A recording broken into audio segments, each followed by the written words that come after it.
Okay, so welcome back students. I hope you all are doing good और आपकी exams की preparation अच्छी चल रही है। तो जैसा कि हम देख पा रहे हैं कि साइंस का एग्जाम जो है आपका काफी पास आ गया है और पास आता ही जा रहा है। तो आप सभी के लिए मैं लाया हूँ एक आपकी जो है नई एक्सप्रेस लाया हूँ, नई सीरीज लाया हूँ जो कि आपके एजर्शन रीजन के ऊपर। इसमें मैंने आपके साइंस के जो है सभी चैप्टर कवर करे हैं, जो कि कंप्लीट फिजिक्स, केमिस्ट्री और बायोलॉजी के सारे एजर्शन रीजन है इसके अंदर। और लगभग 4 से 5 एजर्शन रीजन आपके 4 से 5 एजर्शन रीजन रहने वाले हैं लगभग हर क्वेश्चन, हर आपके चैप्टर से।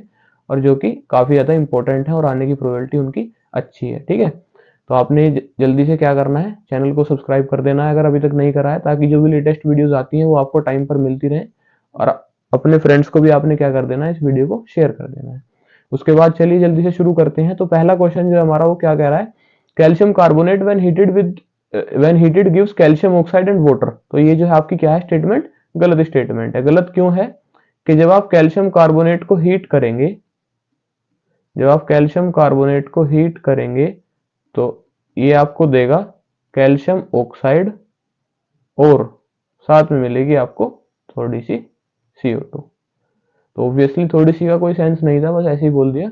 तो आपको COA और CO2 ये दोनों चीजें मिलने वाली हैं, तो यहाँ पर क्या वाटर जो है आपको नहीं मिलेगा। तो ये आपका क्या हो गया, आपका आपका एजर्शन ही गलत हो गया। तो ये ऑप्शन नंबर कौन सा हुआ आपका, ऑप्शन नंबर डी।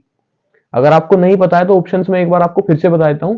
जो मेरा क्वेश्चन नंबर, जो मेरा ऑप्शन नंबर ए है वो क्या कहता है कि एजर्शन रीजन दोनों सही है और एजर्शन जो है करेक्ट एक्सप्लेनेशन है रीजन की। जबकि मेरा स्टेट आंसर नंबर जो है सी, जो ऑप्शन नंबर बी है मेरा, ऑप्शन नंबर बी क्या कहता है कि दोनों क्या है आपके सही है, लेकिन करेक्ट एक्सप्लेनेशन नहीं है आपका रीजन जो है। जबकि सी क्या कहता है, सी कहता है कि रीजन गलत है और डी कहता है कि एजर्शन गलत है। ठीक है, तो ऑप्शन नंबर डी हो गया यहाँ पर, क्योंकि एजर्शन गलत है। अगले क्वेश्चन पर चलते हैं।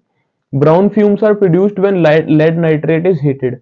तो लेड नाइट्रेट को जब आप हीट करते हैं तो ब्राउन फ्यूम्स बनते हैं, ऑब्वियसली करेक्ट बात है। और वो नाइट्रोजन डाइऑक्साइड की जो गैस है आपकी, उसकी वजह से ही बनते हैं, उसी से बनते हैं इवन। तो ये क्या कह रहे हैं, nitrogen dioxide gas is produced as a by product due to decomposition of lead nitrate. Lead nitrate के डिकम्पोजिशन से क्या बनती है, नाइट्रोजन डाइऑक्साइड बनती है और उसी के ब्राउन फ्यूम्स आपको देखने के लिए मिलते हैं। तो दोनों सही है और साथ साथ आपकी क्या है, एक्सप्लेनेशन भी करेक्ट है। तो आपने ऑप्शन नंबर ए मार्क करके और आगे बढ़ना है। ठीक है, क्वेश्चन नंबर 3 की बात करते हैं। तो white silver chloride turns grey इन सनलाइट। सनलाइट के अंदर क्या होता है, जो आपका सिल्वर क्लोराइड का जो व्हाइट कलर है वो ग्रे हो जाता है। तो ये सही बात है। जो आपका AgCl जो है सिल्वर क्लोराइड, इसको जब आप सनलाइट में रखते हैं तो ये Ag और Cl2 इसमें ब्रेक हो जाता है। और अगर आपने बैलेंस करना है तो एक 2 यहाँ लगा देना और एक 2 यहाँ लगा देना। तो ये आपकी रिएक्शन बन के तैयार होगी। तो इसका जो कलर है वो सिल्वर, जो इसका कलर जो है क्या हो जाता है, ग्रे हो जाता है। तो ये ऑब्वियसली सही स्टेटमेंट है। और decomposition of silver chloride in presence of sunlight take place to form silver metal and chlorine gas. तो ये भी सही है, दोनों सही है और आपका जो है एक्सप्लेनेशन भी करेक्ट है। तो ऑप्शन ए मार्क कर देंगे और आगे बढ़ेंगे। क्वेश्चन नंबर 4 की बात करते हैं। तो in reaction of copper with oxygen, copper serve as a reducing agent. अगर आप कॉपर का ऑक्सीजन के साथ रिएक्शन कराते हैं, क्या करते हैं, ऑक्सीजन के साथ रिएक्शन कराते हैं तो ये क्या बनेगा, CO2 बनेगा। और इस रिएक्शन के अंदर क्या हुआ कि कॉपर का बेसिकली क्या हुआ है, ऑक्सीडेशन। और जिसका ऑक्सीडेशन होता है उसको रिड्यूसिंग एजेंट ही बोला जाता है। तो आपका एजर्शन सही है। रीजन की बात करते हैं। तो the substance which gains oxygen in a chemical reaction act as a reducing agent. तो जो भी आपका सब्सटेंस है जिसको ऑक्सीजन मिलेगी उसी को आप क्या बोलते हैं, रिड्यूसिंग एजेंट। तो ऑब्वियसली जिसको ऑक्सीजन मिलेगी वो ऑक्सीडाइज होगा और जो ऑक्सीडाइज होगा वो ऑक्सीडाइजिंग एजेंट यानी रिड्यूसिंग एजेंट सॉरी होगा। तो ये क्या है आपका एजर्शन रीजन करेक्ट है और करेक्ट एक्सप्लेनेशन है। तो ए मार्क करके और आगे चल देते हैं। क्वेश्चन नंबर 5 की बात करते हैं। तो the balancing of chemical equation is based on law of conservation of mass. तो सही बात है, law of conservation of mass को फॉलो करते हुए ही हम क्या करते हैं, आपकी जो रिएक्टेंट साइड है और प्रोडक्ट साइड है उसमें हर एटम के इंडिविजुअल, हर एलिमेंट के इंडिविजुअल एटम्स का जो है नंबर हम क्या रखते हैं, सेम रखते हैं, ताकि जो मास है वो क्या भी रहे, वो क्या रहे, कंजर्व्ड रहे। तो ए सही है। रीजन की बात करूं तो total mass of reactant is equal to total mass of product. तो यही तो बात हम कर रहे थे अभी, तो ये भी सही है और करेक्ट एक्सप्लेनेशन भी है। तो ए मार्क कर देना है और आगे बढ़ना है। क्वेश्चन नंबर 6 की बात करते हैं। तो copper sulphate crystals are wet because it contains water of crystallization. तो वाटर ऑफ क्रिस्टलाइजेशन तो जो है आपका आपको कॉपर सल्फेट के क्रिस्टल्स के अंदर देखने के लिए मिलेगा, लेकिन उसकी वजह से ये वेट नहीं क्या रहते हैं, इनका कलर जो है वो ब्लू रहता है। कॉपर सल्फेट का जो कलर है, जिसको आप ब्लू विट्रियोल भी बोलते हैं, जो वो कॉपर सल्फेट ही है, आपका कॉपर सल्फेट के क्रिस्टल्स हैं, तो वो किसकी वजह से होते हैं, वाटर की वजह से, और ये वेट ऑब्वियसली नहीं होते हैं। तो आपका जो है एजर्शन गलत है। तो इसको आप स्टेटमेंट इसको ऑप्शन नंबर डी मार्क करके और आगे बढ़ जाएंगे और चलेंगे क्वेश्चन 7 पर। Ripening of mango is a chemical change, तो ऑब्वियसली करेक्ट बात है, आम का पकना क्या है, एक केमिकल चेंज है। इसका रीजन क्या है, chemical changes are irreversible in nature. Chemical changes क्या होते हैं आपके, इरिवर्सिबल होते हैं नेचर के अंदर, तो ये भी सही बात है। लेकिन इसके अंदर आपका जो है आप क्या करेंगे, ऑप्शन नंबर 20 को मार्क करेंगे, क्योंकि इसकी करेक्ट एक्सप्लेनेशन नहीं दी गई है। राइपनिंग ऑफ मैंगो क्या है, केमिकल चेंज है, तो सही है, एजर्शन सही है। रीजन क्या है, केमिकल चेंज इरिवर्सिबल होते हैं, ये भी सही है। लेकिन एक्सप्लेनेशन ये इसकी करेक्ट नहीं है। एक्सप्लेनेशन में क्या बताते कि राइपनिंग ऑफ मैंगो जो है वो क्या है, एक इरिवर्सिबल चेंज है, तो पर्टिकुलरली उसके बारे में अगर बात करी होती तो आप बोल सकते थे, ठीक है। या फिर ए भी आप मार्क कर सकते हैं इसको, अगर इसके अंदर क्या दे दिया जाए, अगर इसको दे दिया जाए कि यहाँ पर केमिकल आपको दे दिया जाए कि भैया राइपनिंग ऑफ मैंगो क्या है, इज इरिवर्सिबल इन नेचर, तब भी बोल सकते हैं, और ऑब्वियसली इस केस में भी आप बोल सकते हैं। दोनों ही जो है ऑप्शन एंटरटेन करे जा सकते हैं।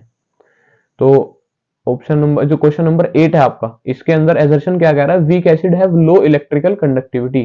तो जो आपके वीक एसिड है उनकी इलेक्ट्रिकल कंडक्टिविटी कैसी होती है, लो, तो ये एजर्शन आपका करेक्ट हुआ। जबकि रीजन क्या कह रहा है कि strong acid and weak acid है equal concentration of hydrogen ion in their solution, तो ये गलत बात है। जो आपके वीक एसिड होते हैं, जो क्या होते हैं वीक एसिड, उनके अंदर क्या होता है, जो हाइड्रोजन की कंसंट्रेशन है वो क्या होती है, लो, हाइड्रोजन की कंसंट्रेशन लो होती है, ठीक है। जबकि आपका स्ट्रॉन्ग के अंदर क्या होता है, जो स्ट्रॉन्ग एसिड है उनके अंदर हाइड्रोजन की कंसंट्रेशन हाई रहती है, और ये हाइड्रोजन की कंसंट्रेशन ही है, ये आयंस ही है जो क्या करते हैं, इलेक्ट्रिसिटी कंडक्ट। तो जो आपके वीक एसिड्स हैं उनके अंदर वो जो आपके स्ट्रॉन्ग एसिड है उनके अंदर आयंस ज्यादा होते हैं, तो वो क्या करते हैं, इलेक्ट्रिसिटी कंडक्ट ज्यादा करते हैं। तो इसमें आपको ऑप्शन नंबर सी मार्क करना है, यानी कि रीजन गलत है, एजर्शन तो सही है।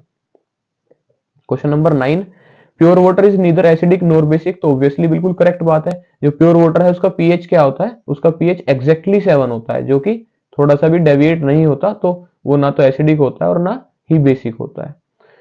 The pH of a solution is inversely proportional to the concentration of hydrogen ions in it.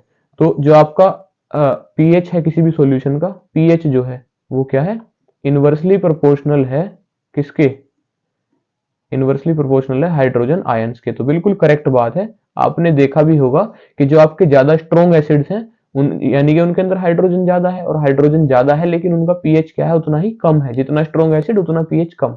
तो ये भी बात इन्होंने क्या करी है, सही करी है। दोनों बात सही है, लेकिन इसका करेक्ट एक्सप्लेनेशन नहीं है, तो बी मार्क कर देंगे। Question number 10, baking powder is used in making cake instead of using baking soda. तो सिर्फ बेकिंग सोडा यूज करने की बजाय हम जो आपके केक वगैरह हैं उनके अंदर क्या यूज करते हैं, बेकिंग पाउडर यूज करते हैं, तो करेक्ट स्टेटमेंट है। और क्यों यूज करते हैं, क्योंकि बेकिंग पाउडर के अंदर आप जो क्या करते हैं, टार्टरिक एसिड भी ऐड कर देते हैं बेकिंग सोडा के अंदर, ताकि जो उसका बिटर टेस्ट है, क्योंकि बेसिस आपको पता है बेसिस कैसे रहते हैं आपके टेस्ट के अंदर, बिटर रहते हैं ना, तो उस टेस्ट को कैंसिल आउट करने के लिए आप टार्टरिक एसिड डालते हैं, जिससे कि उसका टेस्ट न्यूट्रल हो जाता है। तो ये बिल्कुल सही बात है, एजर्शन का रीजन दोनों करेक्ट है और एक्सप्लेनेशन भी करेक्ट है। 11th question, assertion, the process of dissolving an acid और a base in water is highly exothermic in nature. तो सही बात है, जो किसी एसिड या बेस का डाइल्यूशन होता है वो एक एक्सोथर्मिक प्रोसेस है। रीजन क्या बताया है, water must always be added slowly to an acid with constantly stirring. तो ये तो गलत बात बोल दी इन्होंने, काश इन्होंने इसको उल्टा बोला होता तो हम इसको क्या कर पाते, करेक्ट कर पाते, ठीक है। तो क्योंकि आपको पता है कि आपने क्या करना है, जब भी आपने एसिड को डाइल्यूट करना है तो आपको एसिड को वाटर में मिलाना है कंटिन्यूअस स्ट्रिंग के साथ, जबकि वाटर को एसिड में नहीं मिलाना है। ये तो जो है गलत स्टेटमेंट इन्होंने दे दी है, तो रीजन गलत होने से आप इसको स्टेट मार्क करेंगे ऑप्शन नंबर सी के साथ और आगे बढ़ेंगे। जो आपका 12th क्वेश्चन है वो क्या कह रहा है, 12th क्वेश्चन कह रहा है कि hydrogen gas is not evolve when a metal reacts with nitric acid. जब मेटल को आप नाइट्रिक एसिड के साथ रिएक्ट कराते हैं तो हाइड्रोजन गैस इवॉल्व नहीं होती है, तो ये करेक्ट बात है। वैसे तो आपने पढ़ा होगा कि जब आप जो है एसिड के साथ रिएक्ट कराएंगे किसी भी मेटल को तो हाइड्रोजन गैस इवॉल्व होगी, लेकिन नाइट्रिक एसिड के केस में नहीं होती है, क्योंकि वो एक ऑक्सीडाइजिंग स्ट्रॉन्ग ऑक्सीडाइजिंग एजेंट है। तो वो हाइड्रोजन किसी के साथ ऐड करके उसको वो क्या नहीं करेगा, उसको रिड्यूस नहीं करेगा, ऑक्सीडाइज ही करता है, ये स्ट्रॉन्ग ऑक्सीडाइजिंग एजेंट है। तो दोनों जो है क्या है, करेक्ट है, और आपको एक्सप्लेनेशन भी बिल्कुल करेक्ट दी है, तो आपने ऑप्शन ए मार्क करके और आगे बढ़ जाना है। क्वेश्चन नंबर 13 की बात करते हैं। तो एजर्शन क्या है कि जिंक ऑक्साइड जो है एम्फोटेरिक है नेचर में, तो ऑब्वियसली करेक्ट है। आपको पता है कि जिंक और एल्यूमिनियम ये दोनों ही ऑक्साइड्स क्या है, एम्फोटेरिक हैं। Zinc oxide react with both acid and base, तो जो आपकी जिंक ऑक्साइड है वो किसके साथ रिएक्ट करती है, एसिड और बेस दोनों के साथ ही रिएक्ट करती है। तो बिल्कुल करेक्ट जो है आपको रीजन दिया गया है, और यही रीजन है इसका एम्फोटेरिक होने का। तो आप ए मार्क करके और इसको आगे चल देंगे। चलिए भाई, क्वेश्चन नंबर 14 जो है क्या कह रहा है, zinc can easily displace copper on reacting with a solution of copper sulphate. तो कॉपर सल्फेट का जो सॉल्यूशन होगा CuSO4, ठीक है, इसमें अगर हम जिंक ऐड करते हैं तो ये क्या करेगा, ये बनाएगा ZnSO4, और कॉपर को क्या कर देगा, डिस्प्लेस कर देगा, बेसहारा बेघर कर देगा, है ना। क्योंकि जिंक जो है क्या है, एक मोटा ताजा ताकतवर आदमी है, ज्यादा रिएक्टिव है कॉपर से, तो उसको डिस्प्लेस कर देगा। ओके, तो ये बिल्कुल सही स्टेटमेंट है आपकी, असर्शन करेक्ट है। रीजन की मैं बात करूं तो कॉपर मोर रिएक्टिव है जिंक से, तो गलत बात, जिंक ज्यादा रिएक्टिव है ना। तो आपने कौन सा मार्क कर देना है, ऑप्शन नंबर सी मार्क करके और आगे चल देना है। 15th की अगर मैं बात करूं तो reaction of calcium with water is less violent in comparison to sodium. तो ये बिल्कुल सही बात है, सोडियम के साथ जब आप वाटर को रिएक्ट कराएंगे तो बहुत ज्यादा वायलेंट रिएक्शन होती है, उसमें एक ब्लास्ट सा होता है छोटा सा, और काफी पानी भी स्प्लैश हो जाता है। तो जबकि कैल्शियम की जो रिएक्शन है वो भी थोड़ी एक्सोथर्मिक तो है, लेकिन उतनी ज्यादा नहीं है जितनी सोडियम की होती है। तो एजर्शन करेक्ट है। Reason, the heat evolve is not sufficient for the hydrogen to catch fire. और ऐसा क्यों है, क्योंकि कैल्शियम के केस में जो हीट निकलती है वो इतनी नहीं होती कि आपकी जो हाइड्रोजन है वो क्या करे, फायर कैच कर ले। तो ये दोनों ही सही है, और आपका जो है एक्सप्लेनेशन भी करेक्ट दी गई है, तो ए मार्क कर देंगे इसको। क्वेश्चन नंबर 16 की बात करते हैं। Property of beating a metal into sheets is called ductility. तो ये शब्दों का खेल आपने पकड़ लेना है जल्दी से, कि भैया बीटिंग अ मेटल को आप बोलते हैं मेलेबिलिटी, बीटिंग अ मेटल को क्या बोलते हैं, मेलेबिलिटी, जबकि डक्टिलिटी किसके बारे में होती है, डक्टिलिटी आप बोलते हैं जब वायर्स को, जब मेटल को वायर में कन्वर्ट करते हैं, किस में कन्वर्ट करते हैं, वायर में। तो ये स्टेटमेंट क्या है, गलत है, और जब एजर्शन गलत होता है तो उसको आप डी मार्क करते हैं। Question number 17, assertion, carbon is the only element that can form large number of compounds. तो ये तो भैया थोड़ी सी ये ओवर कॉन्फिडेंस वाली बात हो गई है ना। सेल्फ कॉन्फिडेंस और ओवर कॉन्फिडेंस में एक थिन लाइन का डिफरेंस है, और ये वही है। कार्बन को ये क्या कह रहे हैं, अगर मैं कहूं कि कार्बन एक लार्ज नंबर ऑफ कंपाउंड बना सकता है तो सही बात है, लेकिन मैं कहूं कि carbon he large number of compound बना सकता है तो ये क्या है, गलत बात है। और भी कई सारे ऐसे एलिमेंट्स हैं, जैसे सल्फर है, आपका हाइड्रोजन है, ठीक है, वो भी बहुत सारे एलिमेंट्स कंपाउंड्स बनाते हैं, तो सिर्फ कार्बन ही एक ऐसा एलिमेंट नहीं है। और जब एजर्शन गलत होता है तो आपने ऑप्शन डी मार्क करके उसको आगे बढ़ जाना होता है। 18th, soaps are not suitable for washing purpose when water is hard। जब वाटर हार्ड हो तो सोप्स को सोप्स उतनी ज्यादा सुटेबल नहीं होती वॉशिंग करने के लिए, तो बिल्कुल करेक्ट ये स्टेटमेंट है आपका। रीजन की बात करूं तो soaps have relatively weak cleansing action, soaps का जो क्लींजिंग एक्शन है वो वीक होता है डिटर्जेंट से। तो दोनों बात सही है, लेकिन करेक्ट एक्सप्लेनेशन नहीं है, तो इसको आप क्या बोलेंगे, बी बोलेंगे। इसका एक्सप्लेनेशन करेक्ट क्या होता कि जो आपके सोप्स हैं वो क्या करते हैं, वो स्कम बना लेते हैं आपके हार्ड वाटर के अंदर, जो आयन है उनसे रिएक्ट करके, इंस्टेड ऑफ क्लीनिंग। तो इसीलिए डिटर्जेंट को यूज करते हैं, जबकि ये तो कुछ और दिया है, तो करेक्ट एक्सप्लेनेशन नहीं है। अच्छा, 19 देखते हैं।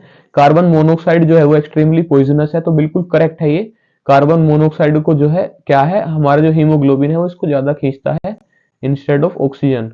तो ये क्या है, हमारे लिए पॉइजनस हो सकती है obviously.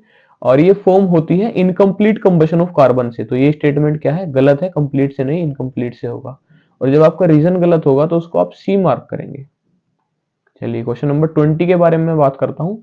If the first member of A series is methanal, अगर कोई आपने एक होमोलोगस सीरीज ली है और उसका फर्स्ट मेंबर क्या है, मिथेनल है, तो उसका थर्ड मेंबर क्या होगा, प्रोपेनल। तो ऑब्वियसली करेक्ट बात है, मिथेनल के बाद इथेनल और थर्ड नंबर पर आपका क्या होगा, प्रोपेनल होगा। तो ये आपका करेक्ट हुआ असर्शन। रीजन की अगर मैं बात करूं तो all the members of A homologous series show similar chemical properties, तो उनकी केमिकल प्रॉपर्टीज भी सेम होती हैं, तो ये भी सही बात है, लेकिन एक्सप्लेनेशन करेक्ट नहीं है ना, एक्सप्लेनेशन करेक्ट नहीं है। तो बी आप इसको मार्क कर देंगे और क्वेश्चन नंबर 21 की तरफ बढ़ेंगे। डायमंड जो है एक गुड कंडक्टर ऑफ इलेक्ट्रिसिटी नहीं है, ग्रेफाइट है, बिल्कुल सही है।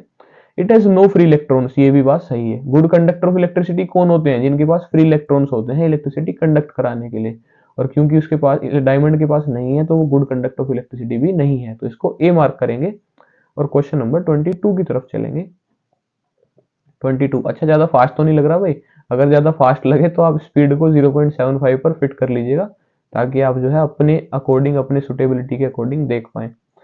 तो 22 का ए देख लेते हैं। एजर्शन क्या कह रहा है? In Mendeleev's periodic table cobalt was placed before nickel. तो ये सही बात है ना, निकल से पहले रखा गया था कोबाल्ट को मेंडलीव की पीरियोडिक टेबल में, तो एजर्शन तो करेक्ट है। रीजन, रीजन बोला है कि कोबाल्ट का जो मास है वो क्या है, निकल से कम है, इसलिए उसको पहले रखा गया था। नहीं, ये बात गलत है। एक्चुअल में ये जो है करेक्ट रीजन इसका ये नहीं है, इसको जो है एक आपका जो है डिसएडवांटेज या फिर शॉर्टकमिंग भी माना जाता है मेंडलीव्स की पीरियोडिक टेबल को, कि कोबाल्ट का जो एटॉमिक मास है वो निकल से ज्यादा है, लेकिन उसको फिर भी निकल से पहले रखा गया था उसमें। तो वो रखा गया था उन प्रॉपर्टीज को रिजेंबल कराने के लिए, ताकि उसकी प्रॉपर्टी क्या हो जाए, अकॉर्डिंगली रिजेंबल हो जाए, तो इसीलिए वो रखा गया था, है ना। तो इसमें आपका जो है ऑप्शन नंबर सी करेक्ट हो जाएगा, जिसमें एजर्शन तो सही है लेकिन रीजन गलत है। 23 की मैं बात करूं तो fluorine has greater atomic radius than nitrogen, तो सही बात है। फ्लोरीन की जो एटॉमिक रेडियस है वो क्या है, नाइट्रोजन से ज्यादा है। फ्लोरीन जो है आपका, नाइट्रोजन का एटॉमिक नंबर कितना है? आपका 7। नाइट्रोजन का कितना है? 7। Hydrogen, helium, lithium, beryllium, boron, carbon, nitrogen, oxygen, fluorine, neon. तो फ्लोरीन का कितना है? 9। तो यानी कि इसका जो है कितना है? 7 है, और इसका कितना है? 9 है। तो इसमें जो है अगर इसका मैं इलेक्ट्रॉनिक कॉन्फ़िगरेशन करूं तो 2,5 होगा, और इसका करूं तो 2,7 होगा। क्या होगा? 2,7। तो इसके जो है शेल के अंदर क्या होगा, सेम शेल के अंदर 5 इलेक्ट्रॉन्स हैं और इसके 7 इलेक्ट्रॉन्स हैं, तो इसके इलेक्ट्रॉन्स क्या होंगे, कम इलेक्ट्रॉन्स होने की वजह से जो आपका न्यूक्लियस है उस पर भी चार्ज कम होगा, और उनके बीच में, न्यूक्लियस के और इलेक्ट्रॉन्स के बीच में अट्रैक्शन भी कम होगा, तो साइज जो है रिलेटिवली बड़ा रहेगा, जबकि इस वाले का साइज रिलेटिवली छोटा रहेगा, क्योंकि न्यूक्लियस पर ज्यादा चार्ज है तो वो ज्यादा फोर्स से आपके इलेक्ट्रॉन्स को क्या करेगा, खींचेगा। Silicon shows properties of non metals, तो ये गलत बात है। सिलिकॉन जो है आपका क्या करता है, नॉन मेटल की प्रॉपर्टी शो नहीं करता है। वो एक मेटलॉइड है, तो मेटल्स की और नॉन मेटल दोनों की शो करता है, तो किसी एक की आप बोलेंगे तो गलत हो जाएगा। तो ऑप्शन नंबर सी, रीजन क्या है, गलत है। अच्छा जी, अगला क्वेश्चन है, magnesium belong to third period of modern periodic table. जो मॉडर्न पीरियोडिक टेबल है उसके थर्ड पीरियड से बिलोंग करता है आपका मैग्नीशियम, तो ये करेक्ट है बिल्कुल। और रीजन क्या कह रहा है कि वैलेंस इलेक्ट्रॉन जो है मैग्नीशियम के वो 2 हैं। अच्छा, मैग्नीशियम का आपको पता है कि एटॉमिक नंबर कितना है, 12, और इसकी अगर मैं इलेक्ट्रॉनिक कॉन्फ़िगरेशन करूं तो क्या बनेगी, 2 8 और 2, 2 8 और 2 बनेगी। तो जो आउटर मोस्ट शेल में इलेक्ट्रॉन्स होते हैं उन्हीं को तो आप वैलेंस इलेक्ट्रॉन बोलते हैं, तो वैलेंस इलेक्ट्रॉन इसके कितने हैं, 2, तो इसका रीजन भी करेक्ट है, लेकिन एक्सप्लेनेशन सही नहीं है, तो इसको आप बी मार्क करते हुए आगे बढ़ जाएंगे। 25 यहाँ पर बायोलॉजी हमारी शुरू होते हुए, तो एजर्शन क्या है कि इन anaerobic respiration one of the end product is alcohol, तो ऑब्वियसली करेक्ट बात है। एनारोबिक रेस्पिरेशन जो आपकी एल्कोहल है वो एनारोबिक रेस्पिरेशन से ही बनाई जाती है, तो ये करेक्ट है। और there is an incomplete breakdown of glucose, तो ग्लूकोज का इनकम्प्लीट ब्रेकडाउन होगा, ये भी करेक्ट है, और इवन इनकी एक्सप्लेनेशन भी करेक्ट है। ठीक है, जो आपकी एल्कोहल बनाई जाती है वो आपके ग्लूकोज का इनकम्प्लीट यानी कि एनारोबिक रेस्पिरेशन करा के ही बनाई जाती है। और जब ऑक्सीजन की कमी होती है ऑब्वियसली उस टाइम पर क्या होता है कि जो ग्लूकोज का कंप्लीट ब्रेकडाउन भी नहीं हो पाता है, उससे कंप्लीट एनर्जी भी नहीं बन पाती है। जैसे कि आपने देखा होगा कि जब आप अगर रेगुलर रनिंग ना करते हो और कभी एक दिन रनिंग के लिए चले जाएं तो आपके पैरों में क्रैम्प्स आ जाते हैं, तो उसका रीजन क्या है कि ऑक्सीजन की कमी की वजह से वो जो आपका फैट इकट्ठा हो रखा है वो प्रॉपरली क्या होता है, वो ऑक्सीडाइज नहीं हो पाता है, उसको प्रॉपर ऑक्सीजन नहीं मिल पाती है, और वहां पर क्या बनता है, लैक्टिक एसिड वगैरह सेकेंडरी प्रोडक्ट्स बन जाते हैं, जो कि क्रैम्प्स का कोज है। ओके, ये भी पढ़ाई होगा ऑब्वियसली आपने। इसके बाद 26 question, bile is essential for digestion of lipids, तो ऑब्वियसली करेक्ट असर्शन है बिल्कुल। रीजन क्या है, बाइल जूस कंटेन एंजाइम, तो ये गलत है। बाइल जूस लिपिड्स के डाइजेशन के लिए इंपॉर्टेंट तो है, लेकिन वो उसके अंदर कोई एंजाइम नहीं होता। वो क्या करता है, सिर्फ एक बेसिक मीडियम प्रोवाइड करने का काम करता है एंजाइम्स को, उनके एक्शन के लिए बेसिक मीडियम देता है। ठीक है, तो इसको आप सी मार्क करेंगे, जिसमें कि आपका एजर्शन सही है और रीजन गलत है। 27th की अगर मैं बात करूं तो आर्टरीज की जो वॉल है वो थिक होती है इन कंपैरिजन टू वेन्स, तो ये सही है बिल्कुल। जबकि arteries have to transport blood away from the heart, तो ये भी सही है। आर्टरीज क्या करती हैं, हमारा जो ब्लड है उसको हार्ट से और बाकी सारी बॉडी तक ले जाती है, लेकिन एक्सप्लेनेशन करेक्ट नहीं है ना, एक्सप्लेनेशन करेक्ट नहीं है। ब्लड से दूर खून ले जाने का थिक वॉल होने से कोई संबंध नहीं है, इसका कोई प्रॉपर रिलेशन नहीं है। इसका अगर मैं रीजन की बात करूं तो रीजन क्या होना चाहिए था कि जो आप हार्ट से खून ले जाते हैं वो ऑक्सीजनेटेड होता है, और ऑक्सीजनेटेड होने की वजह से उसके अंदर उसके जो है उसका प्रेशर भी ज्यादा रहता है, तो प्रेशर ज्यादा होने की वजह से उस प्रेशर को हैंडल करने के लिए इनकी वॉल्स क्या है, थिक रहती हैं। चलिए 28 क्वेश्चन की बात करते हैं। तो एजर्शन बोल रहा है कि ह्यूमन हार्ट जो है 4 चैम्बर्ड है, तो बिल्कुल सही स्टेटमेंट है। Vena cava is the only artery, अरे अरे अरे ये क्या बोल दिया सर, ये क्या बोल दिया। वेना कावा तो क्या है, एक वेन है, सुपीरियर वेन है, वो कोई आर्टरी नहीं है। तो ये तो क्या हुआ, स्टेटमेंट आपका गलत स्टेटमेंट हो गया, यानी कि सी ऑप्शन आप इसको मार्क कर देंगे। 29th क्वेश्चन की अगर मैं बात करूं तो opening and closing of the pore is a function of the guard cell. Guard cell का काम क्या है, ओपनिंग एंड क्लोजिंग का ध्यान रखना स्टोमेटा के पोर की, तो ये सही बात है, करेक्ट बिल्कुल एजर्शन है। Reason, stomatal pores are the site for the exchange of gases by diffusion. Stomata के जो पोर्स हैं उनके थ्रू क्या होता है, गैसेज का डिफ्यूजन होता है, गैसेज का एक्सचेंज होता है डिफ्यूजन के थ्रू, तो ये भी सही है, लेकिन एक्सप्लेनेशन करेक्ट नहीं है, तो बी मार्क करके और आगे चलेंगे क्वेश्चन नंबर 30 की तरफ। क्वेश्चन नंबर 30 क्या कहता है आपका, कि जो आपका एजर्शन है वो क्या कह रहा है, ए nerve impulse is an electrochemical event. जो नर्व इंपल्स होती है ना, जो एक नर्व ट्रांसफर होती है आपके किसी नर्व सेल से लेकर कहां तक, आपके जो है नर्वस सिस्टम तक, तो वो एक इलेक्ट्रोकेमिकल इवेंट है, यानी इलेक्ट्रिकल और केमिकल जो आपका सिग्नल का एक मिक्सचर है, तो करेक्ट है ये बिल्कुल। उसका पाथ जो है चेंज करा जाता है। और जबकि रीजन की मैं बात करूं तो in a nerve impulse there are changes in the resting potential which spread down the nerve fibre. तो जो रेस्टिंग पोटेंशियल है उसका वो फैल जाता है डाउन द नर्व फाइबर, और वो क्या करता है, रेगुलेट करना शुरू करता है, उस चेंज को पहुंचाना शुरू करता है नर्वस सिस्टम के पास। तो ये दोनों करेक्ट है और एक्सप्लेनेशन भी ऑब्वियसली करेक्ट है, तो ऑप्शन ए मार्क करेंगे इसको और आगे बढ़ेंगे। Question number 31, the brain is known as central nerve system. ठीक है, ब्रेन क्या है, सेंट्रल नर्व सिस्टम कहा जाता है, तो ये गलत है आपका statement. Brain plus brain plus spinal cord, इन दोनों को मिलाकर आप क्या बोलते हैं, सेंट्रल नर्व सिस्टम बोलते हैं, लेकिन अकेले ब्रेन को नहीं बोलते। तो ये गलत है, एजर्शन गलत हुआ, तो ऑप्शन नंबर आप इसको डी मार्क कर देंगे और आगे बढ़ेंगे। तो 32 क्वेश्चन क्या कह रहा है कि साइटोन रीजन जो है नर्व फाइबर का वो इंफॉर्मेशन कलेक्ट करता है ब्रेन से, तो ये गलत है। ये जो है आपका साइटोन रीजन कलेक्ट नहीं करता है, डेंड्राइट रीजन जो आपका नर्व फाइबर है, जो आपकी नर्व फाइबर है उसको ड्रॉ करने की कोशिश करते हैं।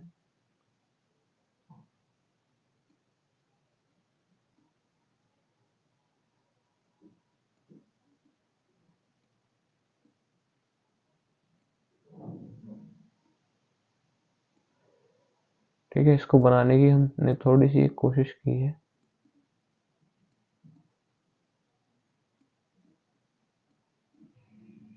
ऐसा कुछ सीन जो है आपको यहाँ पर देखने के लिए मिलेगा। तो इसका ये जो डेंड्राइट रीजन है ना, जिनको आप डेंड्राइट्स बोलते हैं, ये जो इसका डेंड्राइट पार्ट है क्या करता है, इंफॉर्मेशन कलेक्ट करने का काम करता है भैया। तो एजर्शन क्या हुआ, गलत हुआ। जबकि nerve fibre can either have और लैक माइलिन, ये आपका सही है। तो एजर्शन गलत होने से आप किसको मार्क करते हैं, डी ऑप्शन को मार्क करते हैं, तो डी मार्क करेंगे और आगे चलेंगे। 33, the effect of auxin hormone on growth of root is exactly opposite to that on a stem. तो ये आपका अगर सीड हुआ और सीड से जब आपका स्टेम निकलेगा ऊपर की तरफ और रूट जाएगा नीचे की तरफ, है ना, आपका स्टेम ऊपर की तरफ और रूट नीचे की तरफ, तो ऑब्वियसली करेक्ट बात करी है इन्होंने कि ऑक्सिन जो है, जब ऑक्सिन से आपकी ग्रोथ बढ़ेगी प्लांट की, तो रूट की जो ग्रोथ है वो डाउन चलेगी, अर्थ की तरफ चलेगी, जबकि स्टेम जो है वो अवे फ्रॉम द अर्थ चलेगी। तो इनका जो डायरेक्शन है, जो ग्रोथ का डायरेक्शन है वो एक दूसरे से अपोजिट रहने वाला है। ऑक्सिन क्या है, एक आपका ग्रोथ प्रोमोटर है, ग्रोथ प्रोमोटर है आपका प्लांट्स के अंदर। ठीक है, रीजन क्या बोला है, auxin hormone increases the rate of growth in root and decrease नहीं, ऑप्शन रीजन गलत है ना, एजर्शन सही है। जो आपको डायरेक्शन मिलेगा देखने के लिए ग्रोथ का रूट के अंदर और स्टेम के अंदर, वो जो है अपोजिट होगा, जबकि ऐसा नहीं होगा कि रेट एक में रेट जो है ग्रोथ का डिक्रीज होगा इंक्रीज, रेट ग्रोथ तो हमेशा बढ़ेगी ही ऑक्सिन से। तो 34th की तरफ बढ़ते हैं, इसमें आपने कौन सा लगा देना, इसमें सी लगा देना है ना, एजर्शन करेक्ट है और रीजन गलत है, तो ऑप्शन नंबर सी मार्क करेंगे। क्वेश्चन नंबर 34 की तरफ बढ़ते हैं। स्पोर्स आर यूनिसेल्युलर बॉडी, सही बात है, स्पोर्स यूनिसेल्युलर बॉडीज होते हैं। और रीजन की अगर मैं बात करूं तो parent body simply break up into smaller parts on maturation, तो ये जो है इसका मेथड नहीं है, स्पोर्स का ये मेथड नहीं है, किसका, रिप्रोडक्शन का ये मेथड नहीं है। स्पोर्स में बेसिकली होता क्या है, जब आपके स्पोर्स बड़े हो जाते हैं तो उनके ऊपर ऐसे स्पोरेंजियम छोटे छोटे डॉट्स जैसे दिखने वाले स्ट्रक्चर आपको दिखाई देने लग जाते हैं, और ये by the help of microorganism और some other living being these are transferred from one place to another. तो होता क्या है, फाइनली होता क्या है कि इनसे जो है दूसरे स्पोर्स बन जाते हैं, तो ये है इसका मोड ऑफ रिप्रोडक्शन जो है वो ये है ना। तो आप इसको, ये जो आपका रीजन दिया गया है ये क्या है, गलत है, ये आपकी पेरेंट बॉडी डिवाइड नहीं होती है इसके अंदर, तो इसको आप मार्क कर देंगे ऑप्शन नंबर सी। और 35 A, pollen grain from the carpel, अच्छा ये तो यही गलत दे दिया भाई, पोलन ग्रेन्स कार्पल से नहीं होते, किससे होते हैं, एंथर से, किससे होते हैं, एंथर से, किससे होते हैं, एक बार मेरे साथ फिर से बोलेंगे, एंथर से, तो एंथर से होते हैं, तो आपका एजर्शन गलत हुआ, और एजर्शन गलत हुआ तो ऑप्शन नंबर डी करेक्ट हुआ। और ये आपके 35 क्वेश्चन हमने इस वीडियो के अंदर जो है कवर कर लिए। नेक्स्ट वीडियो में भी हम 35 क्वेश्चन ही कवर करने वाले हैं, तो the sum will come out to be 70 question, और काफी अच्छे क्वेश्चन है, अच्छे क्वालिटी के हैं, और साथ साथ आने की प्रोबेबिलिटी भी हाई है, तो आपने इनको अच्छे से देख लेना है और साथ में सभी को शेयर कर देना है। आई होप सेशन आपको पसंद आया होगा, और कमेंट्स अगर आपको कोई भी जो है आपको कोई डाउट है या कुछ है, तो आप उस क्या करनी है, आपको कमेंट कर देनी है, हम जो है क्या करेंगे, ये मैं आपके लिए सेव कर दे रहा हूँ, पीडीएफ जो है आपके लिए सेव कर देते हैं, इसको मैं ग्रुप पर शेयर कर दूंगा, और आपने क्या कर लेना है, आपने इस वीडियो को अब सभी को शेयर करना है, और अगर अभी तक लाइक नहीं करिए तो लाइक कर दीजिए, और अपने सभी फ्रेंड्स के साथ भी आप शेयर कर दीजिए, है ना, ताकि जिसको भी हेल्प की रिक्वायरमेंट हो उसको हेल्प मिल जाए। Okay, thank you.